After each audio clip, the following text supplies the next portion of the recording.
qu'est-ce qui est à l'origine du divorce entre les médias et la population? Je dirais que c'est la communication. Euh, nos hommes politiques, par exemple, quand ils parlent, moi, je peux vous décrypter le discours. Je peux vous décrypter, je peux vous dire ce que lui a dit de dire le communicant. Dans l'affaire Fillon, qui nous occupe aujourd'hui, je ne sais pas si vous avez vu ce petit extrait avec Christine Angot, par exemple, où elle s'énerve et où il lui dit « Mais parce qu'un journal vous dit que je suis malhonnête, vous me pensez malhonnête. » Mais ça, c'est une technique de communication. C'est une magnifique technique de communication.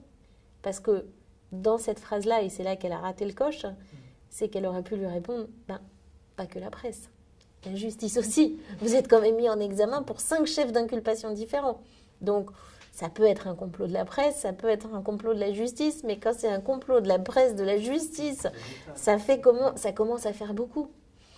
Quand un homme politique aujourd'hui ne veut pas répondre à une question, il inverse la chose en disant « Que ne dirait-on si je disais pas ça ?»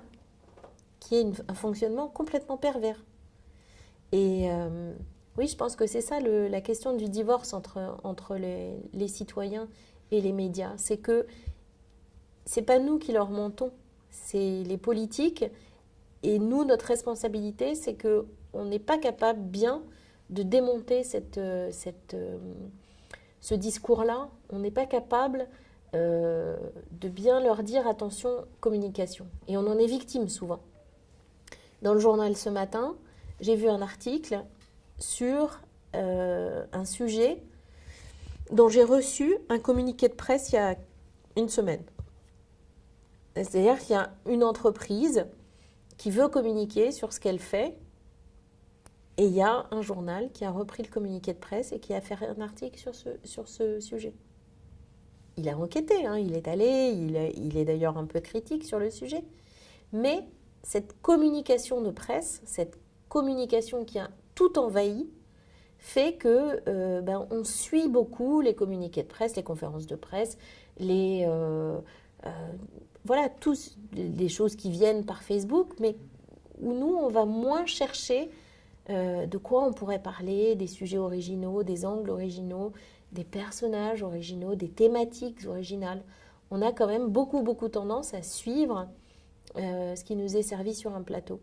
Par exemple, il y a une chose, là je parle aux journalistes en herbe, une chose moi qui me choque énormément, c'est quand quelqu'un met sur Facebook, tiens, je cherche tel profil de telle personne, qui a des idées. Ben non, c'est à vous d'aller le chercher. C'est à vous de savoir où vous pouvez aller le chercher. Parce qu'en faisant ça, en me disant, ah, Facebook, vous risquez de tomber dans le piège de quelqu'un qui va vous appeler en disant, moi, je suis spécialiste de la spécialité, je vais tout bien vous expliquer. Et puis en fait, il va vous vendre sa soupe. Ce sera peut-être le porte-parole d'un politique, ou le porte-parole d'un gros groupe économique, ou d'un gros groupe pharmaceutique, qui est aujourd'hui un des gros problèmes mondiaux, c'est le lobbying des laboratoires pharmaceutiques. Et les gars, les lobbyistes, vous ne les connaissez pas, vous ne les voyez pas. Donc, faire un appel comme ça général sur Facebook et ne pas vous aller chercher le meilleur endroit pour trouver le meilleur spécialiste, c'est prendre le risque de se retrouver confronté à des arnaqueurs.